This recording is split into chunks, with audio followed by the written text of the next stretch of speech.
এবার ইসরায়েলের বিরুদ্ধে অবস্থান নিয়ে মুসলিম দেশগুলোকে ঐক্যবদ্ধ হওয়ার আহ্বান জানিয়েছেন পাকিস্তানের প্রতিরক্ষা মন্ত্রী খাজা আসিফ। শনিবার পাকিস্তানের জাতীয় পরিষদের অধিবেশনে তিনি এই আহ্বান জানান। খাজা আসিফ বলেন, ইসরায়েল ইরানের সামরিক ঘাঁটিতে হামলা চালিয়েছে এবং তাদের শীর্ষ সামরিক কর্মকর্তাদের হত্যা করেছে। এই হামলায় ইসরায়েল একা কাজ করছে না, তাদের সঙ্গে অনেকেই আছে। তিনি বলেন, ইরান পাকিস্তানের প্রতিবেশী দেশ এবং আমাদের সম্পর্ক বহু শতাব্দী ধরে টিকে আছে। এই সংকটময় মুহূর্তে পাকিস্তান ইরানের পাশে আছে এবং থাকবে। ইরানিরা আমাদের ভাই, তাদের যন্ত্রণায় আমরা ব্যথিত, তাই ইরানের স্বার্থ রক্ষা করা পাকিস্তানের কর্তব্য।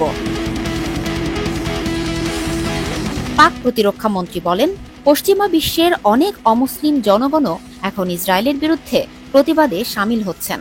তাদের মানবিকতা জাগ্রত হয়েছে, অথচ মুসলিম বিশ্ব এখনো ঘুমিয়ে রয়েছে। খাজা আসিফ আরও বলেন, বর্তমানে ইসরায়েল একসাথে ইয়েমেন, ইরান ও ফিলিস্তিনকে টার্গেট করছে। এ অবস্থায় মুসলিম বিশ্বের পারস্পরিক সংহতি ও ঐক্য অত্যন্ত জরুরি। তিনি সতর্ক করে বলেন, আজ যদি মুসলিম রাষ্ট্রগুলো নীরব থাকে এবং নিজেদের মধ্যে বিভক্ত থাকে, তাহলে ভবিষ্যতে সবাইকে ইসরায়েলের টার্গেটে পরিণত হতে হবে।